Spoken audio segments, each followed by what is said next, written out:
Prontinho. Bom, gente, bom dia. Nós vamos iniciar mais um encontro. A minha câmera está fechada porque eu não estou conseguindo habilitar ela aqui agora.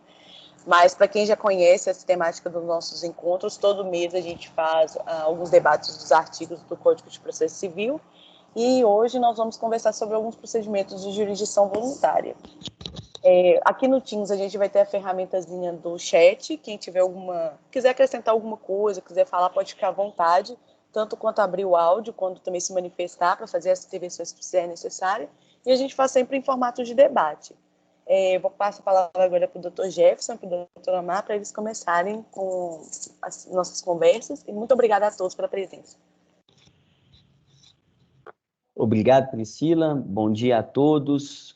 De novo, é uma satisfação a gente estar discutindo o Código de Processo Civil, né? E sempre assim, estamos reunindo ou na segunda quarta-feira ou na terceira, dada algumas necessidades, às vezes até de clientes e nossas internas do escritório, né? Mas a nossa pauta, ela é tradicionalmente a segunda quarta-feira do mês, às 10 horas sempre, né? Agradeço a todos. Relembro que está sendo gravada a nossa reunião e estamos totalmente disponíveis e abertos a discussões aqui quanto aos objetos que nós vamos cuidar dessa nossa pauta e nossa continuidade. Lembrando que é um diálogo, né? Então, fiquem à vontade, disponível aí para poder fazer as perguntas, tá bom? Bom, hoje o caminho que nós vamos trabalhar é de procedimento ainda especial, tá? Iríamos finalizá-lo nessa reunião de hoje, contudo, ficaria muito apertado para a gente não dar todas as informações necessárias. Então, nós vamos ter mais um capítulo de procedimento especial, e nesse procedimento especial, ao final dele, entramos com uma matéria de extremo relevo, que a gente trabalha tanto aqui, que é o procedimento de execução, tá? Enfim, são cenas aí para 2 capítulos futuros, né? Bom, o que vamos cuidar hoje são generalidades, notificação e interpelação, alienação judicial, divórcio e separação consensual, né? Extinção de união estável e alterações de regime de bens de matrimônio. E ainda testamentos e codicilos, tá? E herança jacente. Ao final, atualidades com algumas coisas aí oriundas de Brasília e decisões do Superior Tribunal de Justiça. Bom, inicialmente, a esses procedimentos de jurisdição voluntária, temos que este capítulo cuida de situações em que não há, dentro do Código de Processo Civil, procedimentos especiais, ou seja, procedimentos definidos para os quais estamos buscando. Então, até o próprio artigo 725, eu estou até antecipando um item aqui, ele trata para que seria interessante esse procedimento de jurisdição voluntária. Bom, situações tais como emancipação, subrogação, alienação, arrendamento ou oneração de bens de criança e adolescentes, né? Alienação e locação de coisas comuns, quinhão em coisa comum, extinção de usufruto, expedição de alvará judicial, também muito utilizado, né? E homologação de autocomposição extrajudicial. Seriam alguns dos, quase todos eu falei aqui, alguns dos assuntos que cabe esse procedimento especial. E veio esse código nesse momento e falou, olha, não tendo procedimento especial, nós vamos aplicar estas regras. E estas regras, cabe aqui dentro desse contexto, esses itens do artigo 725 que eu acabei de ler. Bom, é um procedimento muito célere, porque a jurisdição voluntária, como o próprio nome diz, né, não há, em princípio, uma resistência, não há, em princípio, um ex adverso aqui para que o processo possa caminhar por uma lide, por uma briga. Via de regra, não. Por isso que é voluntário. Eu não tenho que lutar por alguma coisa. Eu tenho situações definidas na própria lei, mas para eficácia e validade dessas situações, eu tenho que passar pelo juiz. Então, eu devo promover esse procedimento voluntariamente. Falar, excelência, aí, autoriza essa situação para mim, hipoteticamente, de emancipação, do usufruto? Então, o juiz, dada aquelas situações, ele vai avaliar. Obviamente que esses procedimentos não excluem outras situações previstas em leis, tais quais a prevalência, a permanência, a introdução do Ministério Público aqui, é cabível também, como em outros procedimentos, no caso, por exemplo, de atuação como fiscal da lei e interesse de incapaz. Importante que toda vez que houver alguma situação nesse sentido, o Ministério Público vai falar. Por exemplo, em caso de extinção de usufruto, um sujeito ele é titular de cotas, né, de uma sociedade ou ações de uma SA, e ele quer começar uma sucessão um planejamento sucessório dele, da família, enfim. Então ele começa a trabalhar essa situação. Dos atos que ele tem que praticar é a doação aos filhos, e ele se reserva no direito de usufruto. Se eventualmente for necessário o interesse finalizar esse usufruto, tem que passar por esse procedimento, né? É necessário. Uma outra situação, uma doação com reserva de usufruto para menores, e aí, eventualmente, você precisa vender aquele bem por circunstâncias diversas. Tem que se passar por um procedimento judicial, e, neste caso, o Ministério Público vai atuar porque há interesse de menores. Então, dentro dessas circunstâncias, que a gente já sabemos, o Ministério Público deve atuar também nesse procedimento. Toda vez que eu tiver partes envolvidas nesse procedimento de jurisdição voluntária, obviamente o juiz vai ouvi-los, né? Não como uma situação de resistência, mas como uma situação de ouvi-los para comprovar ou manter aquela situação jurídica que eu estabeleci na minha jurisdição. Então, cabe também a oitiva das pessoas envolvidas naquela situação.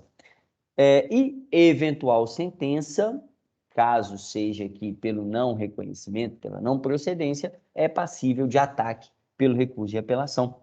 São as generalidades que englobam todos os procedimentos, aliás, todo o procedimento de jurisdição voluntária, tais quais nós vamos aqui caminhar, por exemplo, com notificação, interpelação, separação, divórcio consensual, todos esses que a gente já havia falado inicialmente, né? Um outro procedimento, talvez não tão falado, até muito falado às vezes em academia, mas que a gente vê vez por outra dentro do judiciário, é a notificação ou interpelação judicial. Isso por quê? Porque dentro desse contexto de notificação e interpelação, nós temos até outros mecanismos dentro da própria lei que a gente usa com certa frequência e, guardadas as proporções, gera algumas semelhanças de eficácia quanto à notificação e interpelação.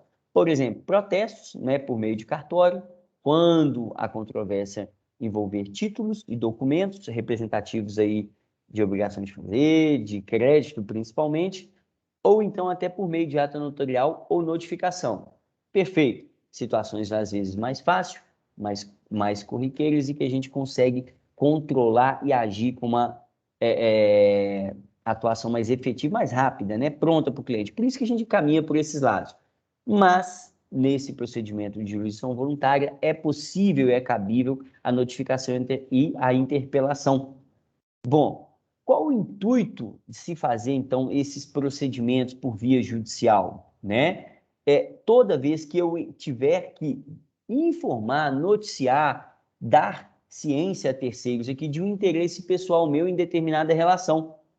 Se eu tiver essa necessidade, eu posso adotar a via da notificação e interpelação judicial. Exatamente fazer o quê?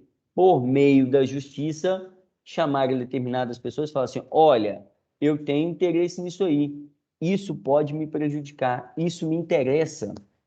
Então, dentro deste contexto, eu já notifico e com essa situação eu posso, inclusive, interromper a prescrição e decadência.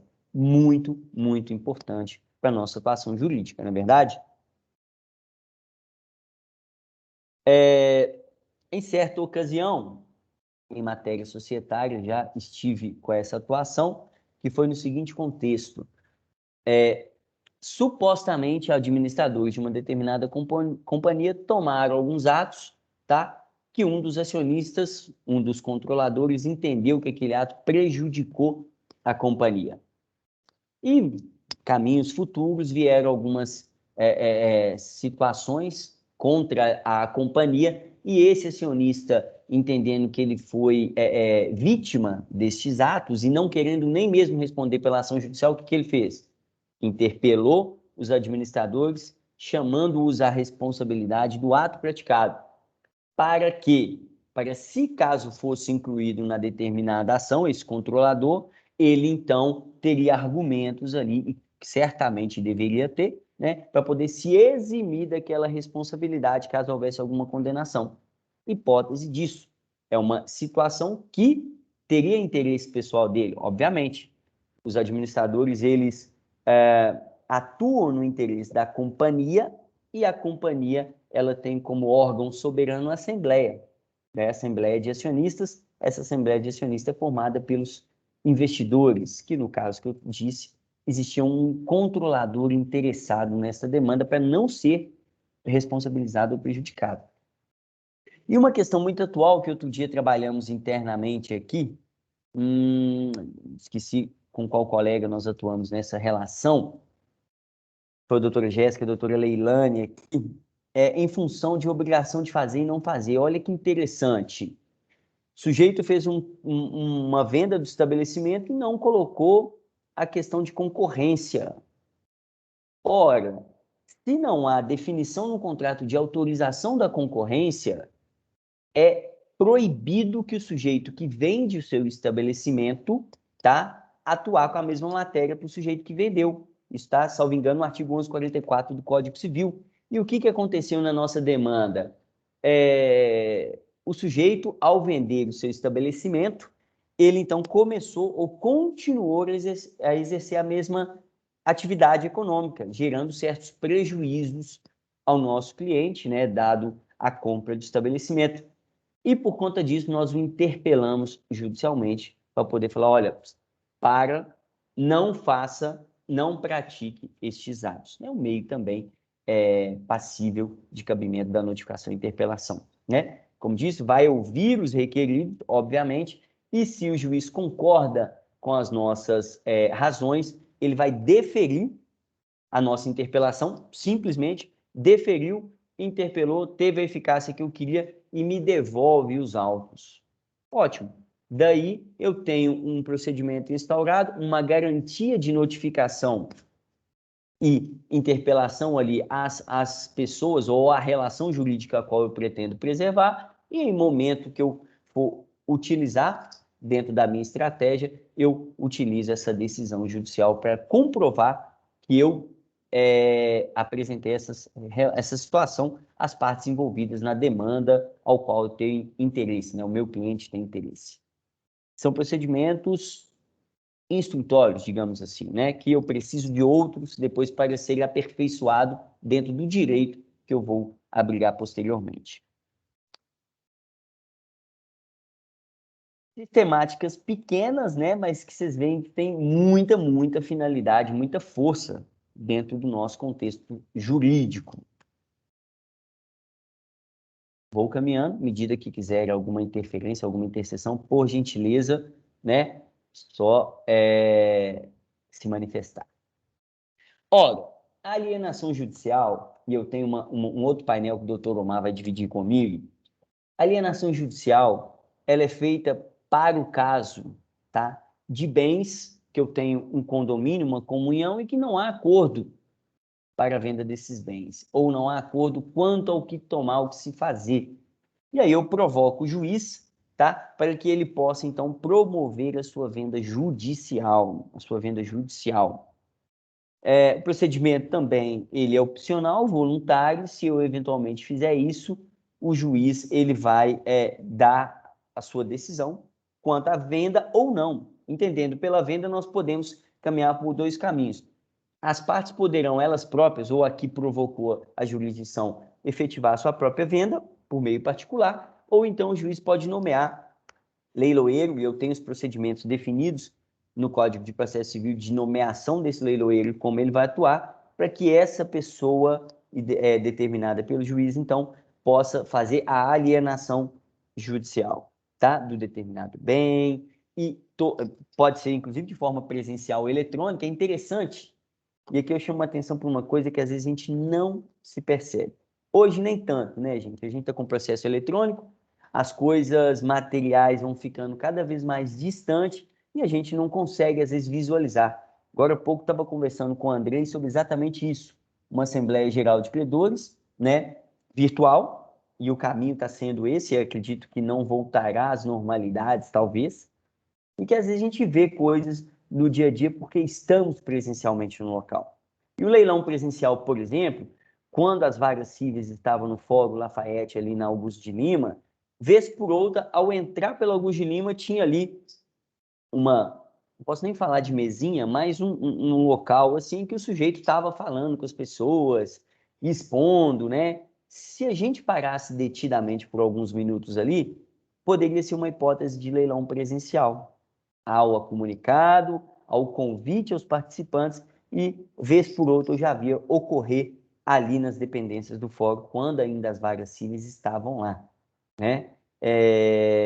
Então, acontece, a gente tem que perceber. Hoje, pelo fato de ser tudo virtual, a gente perde essas oportunidades, né, do vídeo.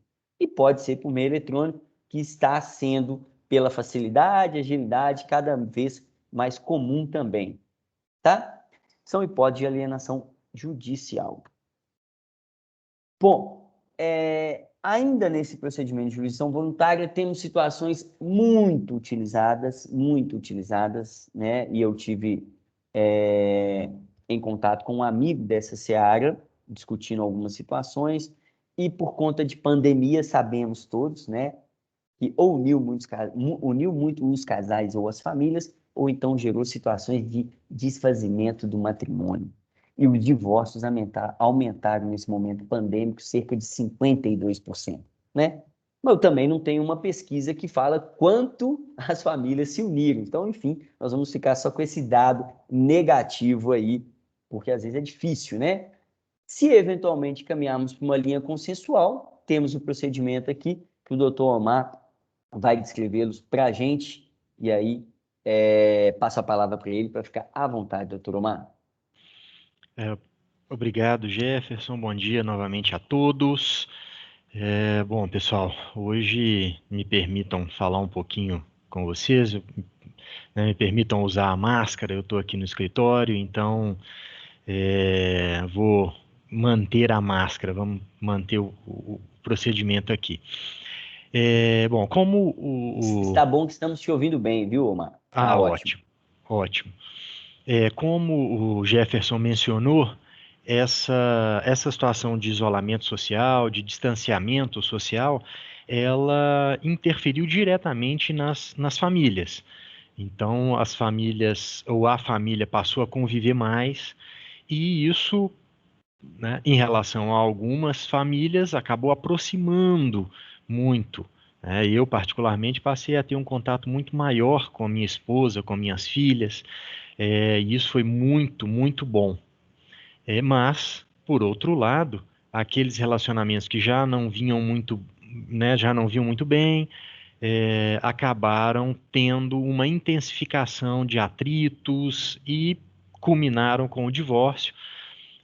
Como o Jefferson mencionou, houve um aumento significativo no número de divórcios. E aí, vamos conversar um pouquinho sobre esse divórcio. Não só o divórcio, mas também o rompimento da união estável. Eles caminham juntos, nós vamos ver que o procedimento é o mesmo. Primeira consideração aqui, como o legislador expressamente frisou, nós temos duas situações diferentes. Se o divórcio for litigioso, ou seja, se não houver consenso entre os cônjuges quanto ao divórcio, então nós vamos seguir o procedimento comum com aquelas observações que já foram feitas lá atrás. O legislador ele trata especificamente das ações de família, incluindo obviamente o divórcio e o rompimento, a extinção da união estável. Então, procedimento comum, observando as regras específicas para as ações de família. Mas, por outro lado, se houver consenso, e aqui o detalhe é o seguinte, normalmente, né, atualmente, não se tem muita discussão em relação ao divórcio, né? Hoje, as pessoas se divorciam muito, ou decidem romper o relacionamento muito facilmente. Então, não há muita discussão. Vamos nos divorciar, vamos nos separar, vamos romper o nosso relacionamento. Ok. Em relação a esse rompimento, normalmente não há muita discussão. A discussão surge em relação às questões conexas ao rompimento da união estável, ao divórcio, que são alimentos, havendo filhos menores, guarda, alimentos para os filhos menores e partilha de bens. Então, normalmente, o dissenso se dá em relação a essas questões anexas, tá? Ou conexas ao divórcio, ao rompimento da união estável. E aí, nesse sentido, né, como eu já disse, não havendo consenso, procedimento comum, com as considerações sobre as ações de família. Havendo consenso, o legislador estabelece um procedimento especial, um procedimento de jurisdição voluntária. Detalhe aqui, nos termos do artigo 731 do CPC, a petição inicial ela vai assinada por ambos os cônjuges. Então, é preciso que os cônjuges assinem a petição inicial. Isso para confirmar o interesse em divorciar, o interesse em romper a união estável.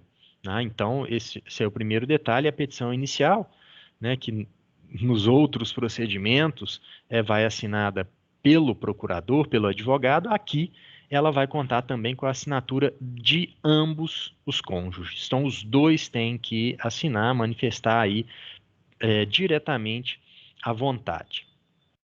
E o 731 também prevê ou exige a indicação de o preenchimento de alguns requisitos.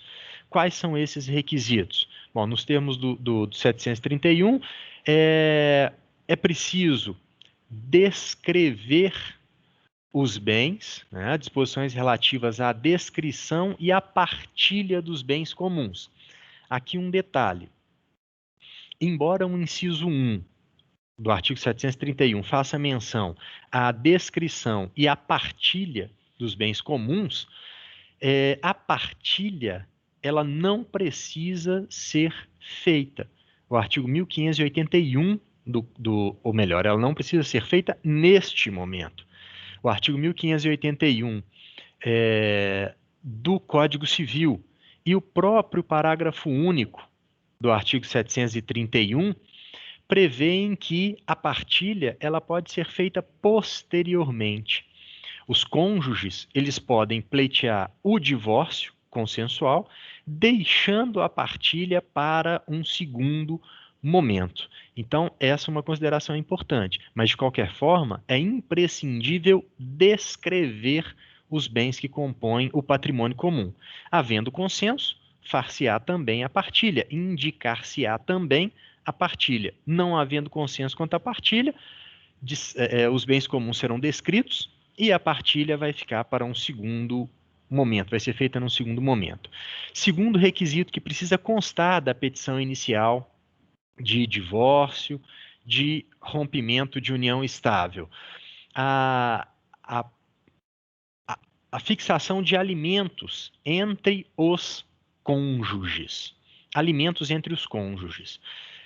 Ainda que seja para indicar que os cônjuges não vão prestar alimentos um ao outro, ou seja, que os cônjuges eles têm condição de garantir a própria sobrevivência e por isso não vão prestar ou exigir alimentos um do outro, é preciso fazer essa indicação. Então, ou se indica, ou se fixa alimentos, ou se indica expressamente a renúncia a eles, o fato de que não haverá a fixação desses alimentos. Terceiro, havendo filhos menores, é preciso também estabelecer a guarda e o regime de convivência em relação aos filhos menores, aos filhos incapazes, né, na verdade. Então, outro ponto imprescindível, a fixação da guarda e do regime de convivência. E, por fim, os alimentos em relação aos filhos menores. Também é preciso indicar como vai ser feita a contribuição dos pais para a criação, educação, sustento, né, dos filhos menores. Então, estes 4 requisitos são imprescindíveis devem constar necessariamente da petição inicial. Okay? Como eu disse para vocês,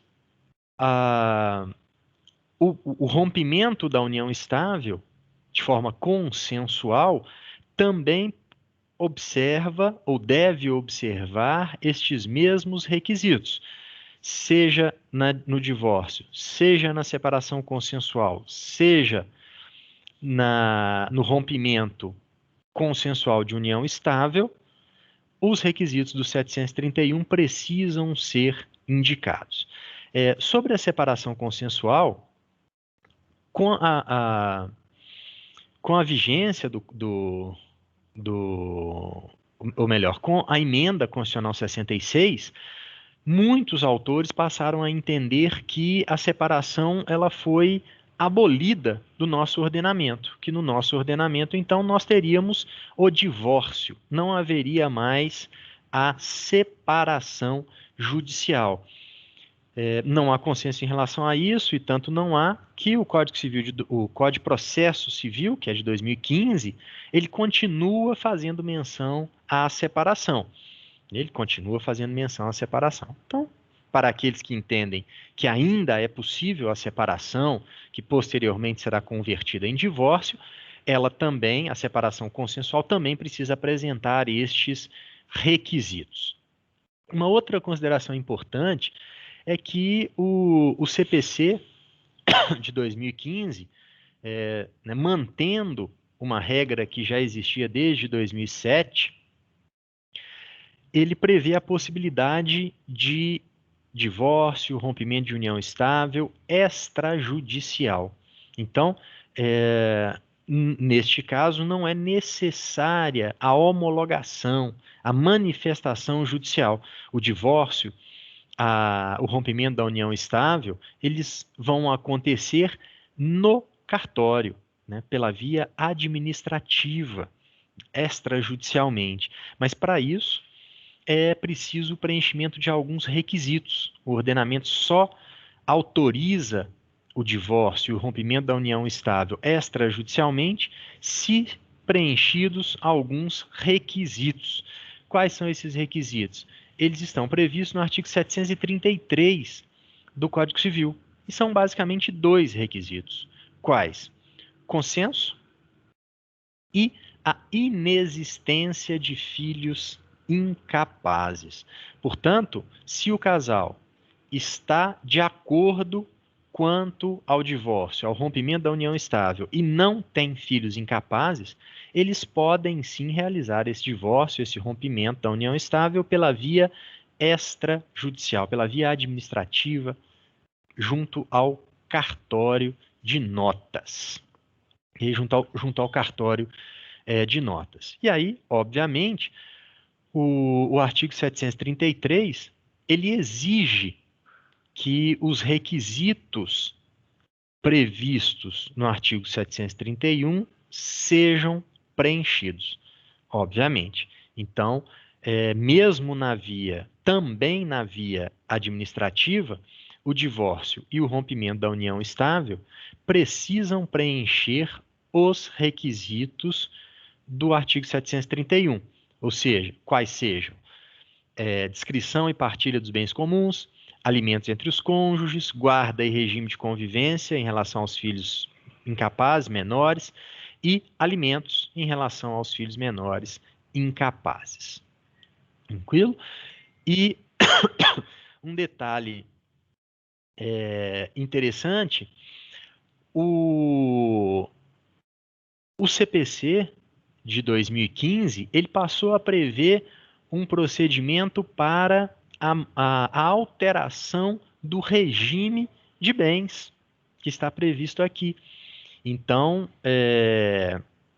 o Código Civil de 2002 passou a prever a possibilidade de modificação do regime de bens. No Código Civil de 16, isso não era possível.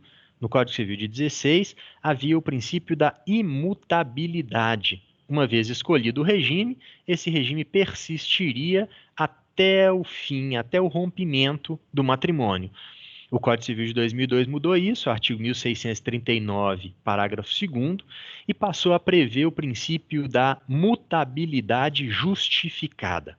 Então, hoje é possível alterar o regime de bens. Para isso, preciso preencher alguns requisitos. Quais são? Essa alteração, ela deve ser feita judicialmente, então não é possível alterar o regime de bens administrativamente, junto ao cartório, é preciso uma decisão judicial. É preciso consenso entre os cônjuges devem estar de acordo quanto à mudança. É preciso justificar, né, petição motivada, fundamentada, é preciso justificar por que se quer alterar o regime, e é preciso a homologação. Então, preenchidos esses requisitos, é possível alterar o regime de bens.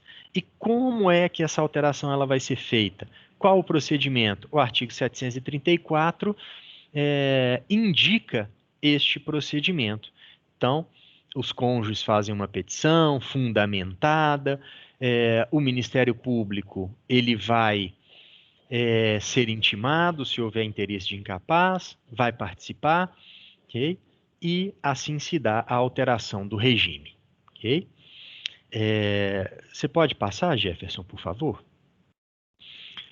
Então, Omar, me dá só uma interferência, porque de ontem para hoje eu achei uma decisão interessante, ela foi até de maio, olha que interessante, porque existia uma discussão dentro do processo judicial que era necessário uma relação discriminada dos bens de um e outro cônjuge por conta de alteração do regime.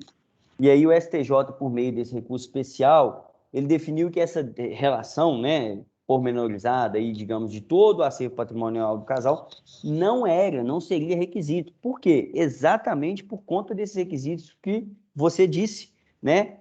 Tem que ser pelo procedimento judicial, ok, tem que haver um consenso, ok, os dois têm que estar interessados nisso aqui, né? E mediante justificativa, e essa justificativa é que prevaleceu sobre qualquer condição patrimonial estabelecida. Existia uma discussão de que, se não apresentasse a tal relação patrimonial, não poderia ser deferido o pedido de alteração. E isso ficou definido pelo STJ, no último dia 6 agora, recentíssimo, né, de que é desnecessária uma relação pormenorizada dos bens. Essa é a contribuição que eu queria fazer nesse sentido. Ótimo, Jefferson. Bom, então, dando sequência, o outro procedimento de jurisdição voluntária diz respeito aos testamentos. Sabemos que o testamento é um ato jurídico solene. Então, o Código Civil, ele prevê requisitos formais de validade para todas as espécies de testamento, testamento cerrado, testamento público, testamento particular e etc. Então, todos eles precisam observar um sem número de requisitos formais para a sua validade. Nesse sentido, aberta a sucessão, havendo testamento, é preciso verificar o preenchimento destes requisitos. E o ordenamento prevê um procedimento específico para isso. Obviamente, essa verificação ela é feita judicialmente e há um procedimento específico para isso. Isso não é feito nos autos do inventário.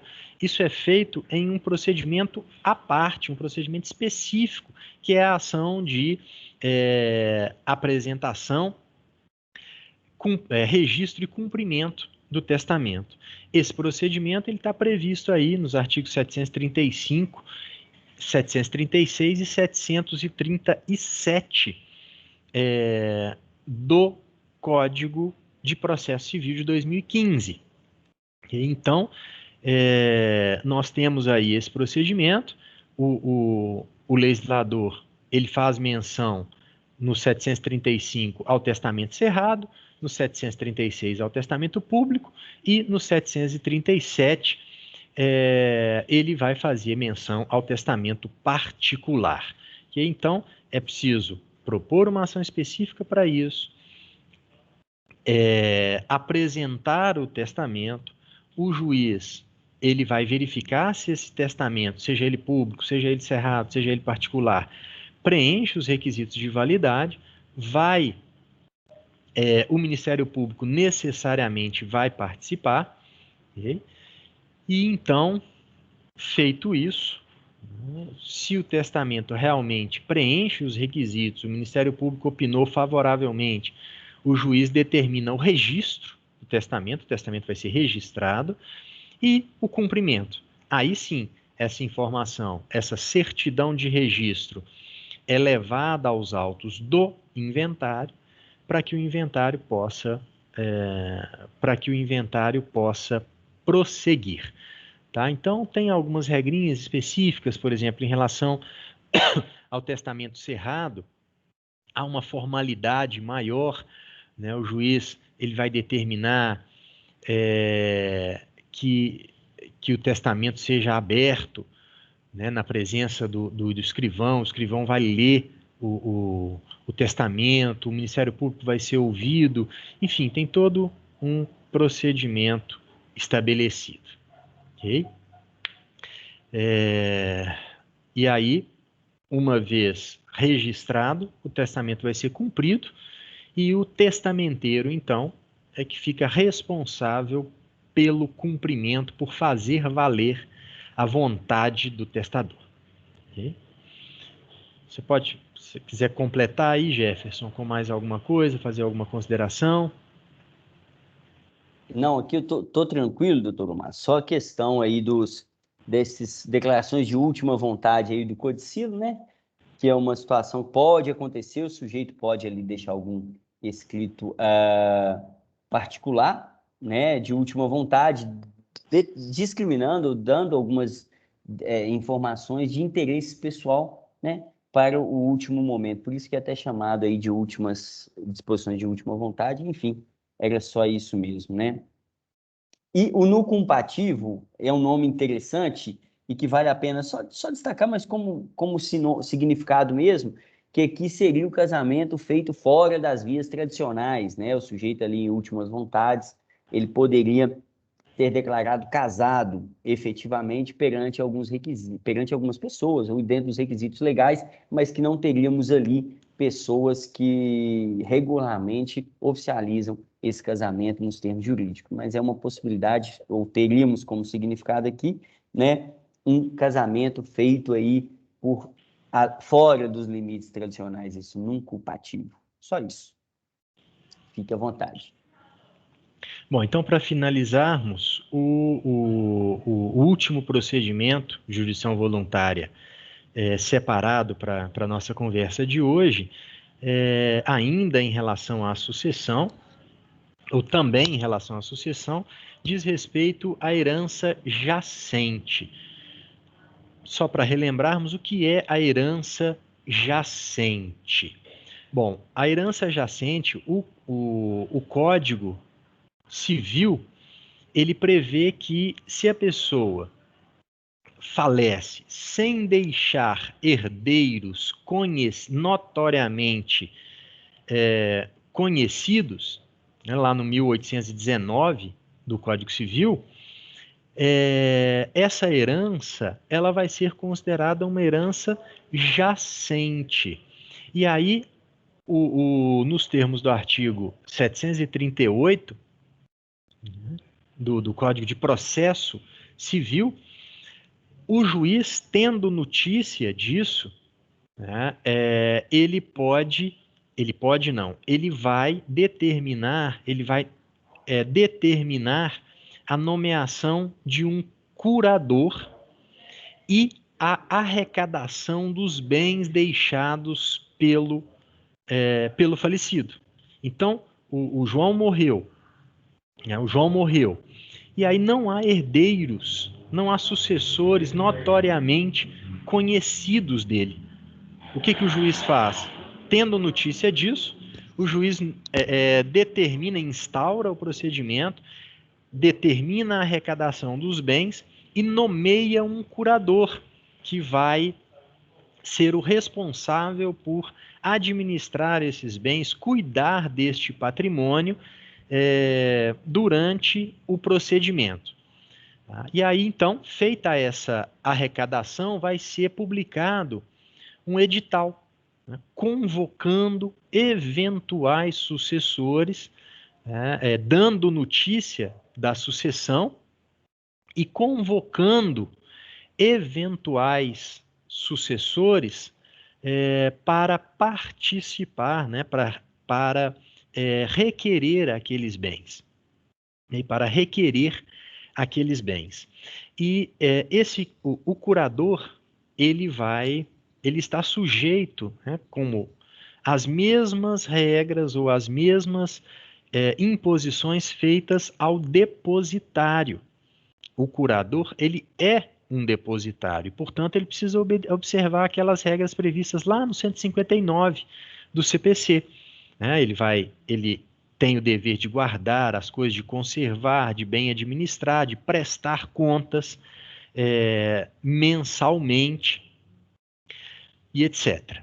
Então, feito isso, né, instaurado o procedimento, arrecadados os bens, nomeado o curador, vai ser publicado um edital. Okay? Esse edital convocando eventuais sucessores a se manifestarem. Okay? Decorrido o prazo previsto nesse edital, que é de 1 ano, então, ultrapassado o prazo de 1 ano contado da publicação do edital, da arrecadação dos bens, se não houver, o juiz, então, vai declarar vacante a herança. Okay? Então, é publicado o edital convocando os eventuais sucessores. Se algum destes sucessores aparecer, ou se aparecer algum sucessor, okay, então ele vai reivindicar a herança e vai ser feito o inventário normalmente.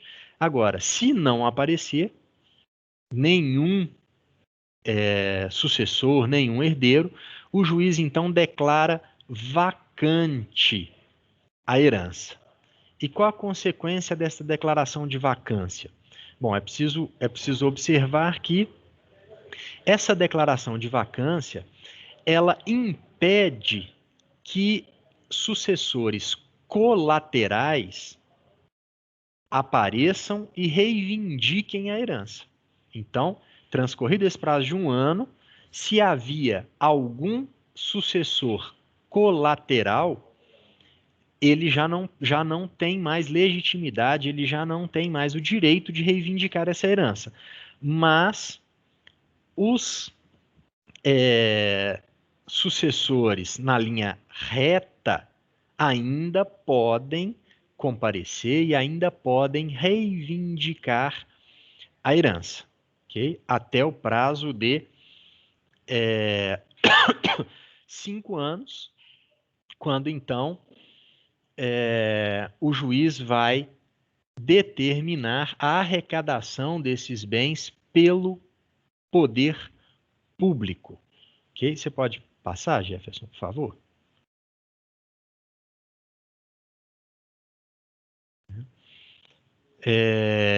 Então, esse é o procedimento, né, da herança jacente, da herança vacante. Okay? Decorrido esse prazo, se não aparecer nenhum sucessor em linha reta, então os bens eles vão ser arrecadados pelo poder público, né? E aí o poder público então se torna titular destes bens. Ok? Até vi aqui, né, doutor Márcio, acabou já até antecipando as outras telas, mas fique à vontade aqui, ó. Isso. Então é né? isso, Jefferson. Ótimo. É importante essa questão de heranças, né, jacente, vacante, porque vez por outra a pessoa fala, não, mas se não tem herdeiro, se não sei o quê, como é que fica, né? Você pode ter sido aí declarado sem nenhum herdeiro e, eventualmente, os bens deixados por aquela pessoa podem até ir ao Estado, efetivamente, né? Não havendo nenhum sucessor ou herdeiro nessa linha. Então, vez por outras, algumas pessoas nos procuram, né? Olha, eu não tenho aí herdeiro, eu não tenho sucessor nenhum, o que eu posso fazer? Então, enfim, tem vias aí de testamento que podem ajudar, caso você não queira que tome o rito normal, o caminho normal, que é esse da jacência primeiro, né? Posso dizer assim, herança jacente, primeiro momento, e depois uma vacância, porque aí vai para o Estado. Se não quiser esse caminho tradicional, há meios para isso. Enfim, pessoal, estamos aqui. Hoje o nosso painel, assim como o outro, ele vai ter mais ou menos esse mesmo tempo, digamos assim, e trabalhamos aqui com uma atualidades como normal, né? A gente vem sempre trazendo situações importantes para os clientes, situações importantes para a nossa equipe, para nós mesmos, de entendimento de como andam as coisas em Brasília, e temos o doutor Henrique Martins também, que é o responsável pela RIG, né, Relações Institucionais e Governamentais, que traz sempre novidades para a gente desse cenário de Brasília, né? Doutor Henrique nos ouve, fique à vontade para alguma explanação. Primeiro, parabéns a você e ao doutor Omar aí pela brilhante explanação, muito elucidativa, a questão extremamente importante. Parabéns aí pelo trabalho que vocês têm desenvolvido aí. Eu trago aqui assim, simplesmente 2 projetos de lei importantes que estão já em fase final, um para sanção do presidente e outro já para validação no Senado Federal. O primeiro é sobre o Pronamp. A gente acompanhou que nessa pandemia uma medida provisória foi editada pelo presidente da República no sentido de apoio às micro e pequenas empresas, empresas de pequeno porte. Agora, essa medida provisória se tornou lei, então é o PL 5575, que confere o caráter permanente ao Pronamp. A relatoria foi da senadora Cátia Abreu. Houve a introdução de escolha de 2019 e de 2020 como base de faturamento para o cálculo da operação e o direcionamento de 20% dos recursos. Então virão recursos aí para as empresas de pequeno e médio porte que têm sofrido muito nessa pandemia, com esse fecha e abre aí constante e essa situação excepcional que a gente está vivendo, né? E ele prevê uma extensão de crédito a micro e pequenas empresas no impacto de aproximadamente 5 bilhões de reais do orçamento desse ano. Agora ela foi encaminhada para a sanção do presidente Jair Bolsonaro, né? Isso aí foi uma briga muito forte do Sebrae, né? O Sebrae trabalhou fortemente para a aprovação desse Pronamp. Eu acho que isso gera interesse em alguns clientes nossos de menor porte e de pequeno porte também. Pode ser interessante a habilitação desses clientes. A Câmara também aprovou aí já uma alteração importante no Código de Defesa do Consumidor, 8.078 de 90, né? A Lei 8.078 de 90. Me permite uma interferência, só porque ficou uma informação aqui, porque eu destaquei como PL, né? Você muito bem trouxe essa informação da medida provisória, mas isso já foi convertido, o PL já foi aprovado? Foi. Perfeito. Passou o prazo, né? Que a medida provisória ela vige por 60 mais 60, passou o prazo, foi apreciado pela Câmara dos Deputados e convertido em projeto de lei, se transformou no projeto de lei 5575 de 2020. Agora já está para sanção do presidente da República. Já está para sanção. Então, ainda tá bom. Perfeito, obrigado. A Câmara fez alguns ajustes e agora falta o presidente avaliar se, do ponto de vista econômico, serão positivos ou não. E essa outra questão é a questão do superendividamento, uma alteração significativa no Código de Defesa do Consumidor, né? A Câmara aprovou o substitutivo do deputado Franco Cartafina, que ele é daqui de Minas até, ao PL 3515. Então, a partir de agora, as demandas referentes ao superendividamento terão uma legislação apropriada sob o guarda-chuva da Lei do Consumidor. Salvo engano, as alterações são nos artigos 54 e seguintes do Código de Defesa do Consumidor. Agora ele deve ir para o Senado, ele veio do Senado com a proposta de substitutivo do deputado Franco Cartafina para alguma avaliação da Câmara, a Câmara avaliou, fez pouquíssimas alterações, devolve ao Senado, o Senado certamente vai validar, porque o substitutivo veio lá de cima, e aí deve encaminhar também para a sanção do presidente da República. Isso aí deve acontecer nos próximos 30 dias. Qual que é a relevância dessa pauta? A relevância dessa pauta é que o governo federal começa a conseguir movimentar a pauta econômica. E o empresariado está muito atento em relação à reforma tributária. Essa movimentação, então, é muito positiva para o governo federal nas aspirações no que diz respeito, e ao mercado também, a reforma tributária aí que já está com relatoria definida, já passou por algumas comissões e a tramitação está de urgência. Acho que é isso aí que eu tinha para contribuir. Se alguém tiver alguma dúvida aí, estou à disposição. Boa contribuição, doutor Henrique. Quem quiser São muito interferir, fica à importantes, vontade. viu, doutor Jeff? São 2 PLs aí muito importantes para quem atua na seara de recuperação judicial. O Pronamp aí é importante também.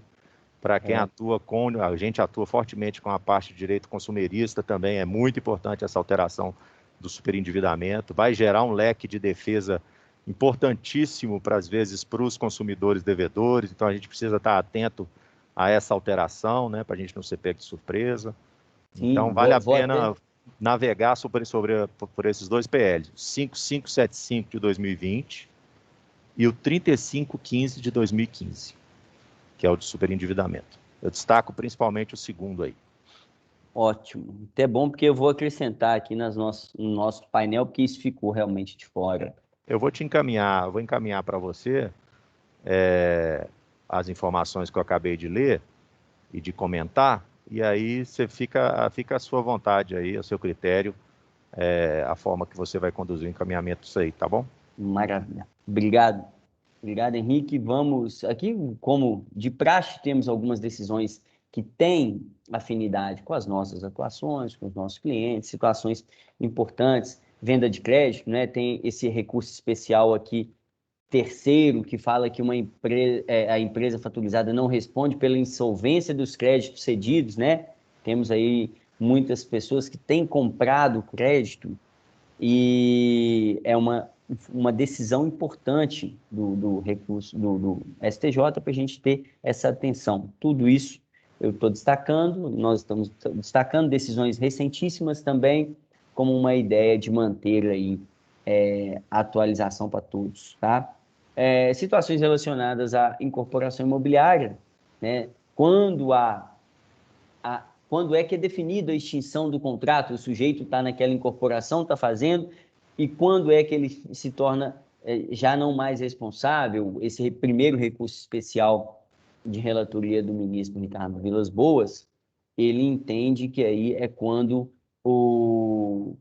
as partes, né, institui o condomínio e toma a sequência daquela obra, então destitui o incorporador, a partir de então ele não teria mais responsabilidades nas situações tradicionais, ele fica responsável, obviamente, por algumas circunstâncias já definidas pela lei. Outros recursos que vale a pena sua manutenção pela própria atividade cotidiana, por alguma questão ou outra, do recurso especial do Luiz Felipe Salomão, sobretudo na questão de um acidente aéreo. Interessante isso, esse terceiro recurso, que fala que no caso de uma aeronave arrendada, né, o sujeito aí que usa essa aeronave não teria responsabilidade em caso aí de indenização por conta de algum evento danoso a ela, porque o arrendante ele se torna aí responsável pela manutenção. Acredito que esse seja a linha aí de acompanhamento, decisão do STJ, porque esse em especial foi um recurso especial que eu não me aprofundei, mas acredito que seja isso. O arrendatário ele é responsável pelo bem, né? Guarda, conservação, manutenção. Manutenção não estando bem, aquele que utiliza não pode ser responsabilizado por uma indenização caso haja alguma falha mecânica aí. E aqui em Belo Horizonte, né, para quem está aqui, vez por outra a gente escuta algumas notícias de alguns aviões. Salvo engano, no último mês teve um problema no aeroporto da Pampulha, um avião ele estava chegando, enfim, eu estava levantando pouso, não me recordo, ele acabou atingindo o final da pista, teve um problema. E aqui no aeroporto que foi ou será desativado, que é o aeroporto de Carlos Prates, vez por outra, saíam alguns aviões menores ali e acabava sempre até caindo, curiosamente, numa rua Minerva, aqui do bairro Caiçara, né? Bom, enfim, são situações que têm essa informativa aqui pelos tribunais superiores atualmente. Uma situação importante, aí nós destacamos exatamente porque o tema foi hoje trazido para debate, o divórcio, separação, como o doutor Omar expôs, é que eventual separação ou divórcio, aqui eu estou até estendendo porque, como o doutor Omar disse, há previsão no código para as duas hipóteses, né? Se eventualmente o cônjuge com filho fica no imóvel de um deles ali, não é necessário pagar aluguel para o outro, né? Porque ele está cuidando da filha menor, está utilizando ali uma estrutura que seria o de ambos, mas está utilizando isoladamente. Então, o STJ também, nesse primeiro recurso do DF, ele também já estabeleceu isso aqui. E ainda casando aí com as informações trazidas pelo doutor Henrique, no caso do Pronamp, acredito eu que seja também uma situação relacionada, o recurso aqui do Mato Grosso, recurso especial de relatoria também do Luiz Felipe Salomão, da 4ª turma, ele informou que remuneração do administrador judicial para recuperações de pequenas empresas, do pequeno empresário, né, vou abranger isso aqui, tem como limitação 2% dos valores dos créditos submetidos à RJ, né, ou 2% dos bens alienados na fazenda, na falência, melhor dizendo. Então, isso aí nesse... é corrente da lei do Pronamp, viu, Zé? Essa aplicação jurisprudencial aí já é positivada na lei, já. Certamente. Né? Por isso que eu disse que casou com as suas informações, Henrique. Enfim, agradecemos novamente a participação, o tempo disponibilizado em nos ouvir, em discutir algumas questões importantes, relevantes, na sequência do Código de Processo Civil. Tenham todos um bom dia, fiquem à vontade para perguntas, informações a qualquer pessoa e estamos à disposição, tá bom? Muito obrigado. Obrigado a vocês. Bom, pessoal, muito obrigado a todos novamente pela atenção. É sempre um prazer estar aqui para conversar um pouquinho com vocês sobre o CPC. Ok? Então, uma boa semana a todos. Fiquem com Deus.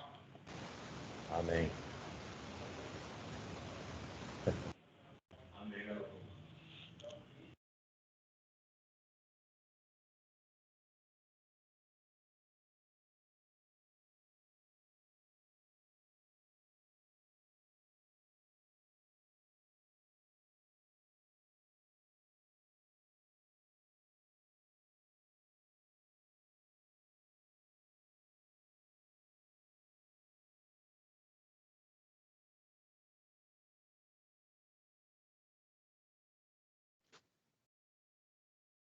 Bom, tendo em vista aqui o nosso horário, eu acredito que não teríamos mais alguma discussão, né? Eu encerro, a doutora Priscila está envolvida numa sustentação para hoje, não sei se ela poderia fechar. Se não fecha, eu já agradeço. Fique à vontade, doutora Priscila. Bom, pessoal, quero agradecer a presença de todos. Mais uma vez, os nossos vídeos eles vão ser disponibilizados na nossa página do YouTube. E no próximo encontro, nós vamos encaminhar o convite para todos vocês participarem também. Quero agradecer. Se alguém tiver alguma sugestão para o próximo encontro, quiser discutir alguma matéria, apresentar algum tema que acha relevante, pode ficar à vontade, que estamos à disposição para a gente sempre construir esse debate bem construtivo que a gente tem o costume de fazer aqui no escritório. Muito obrigada pela presença de todos. Até nosso próximo encontro.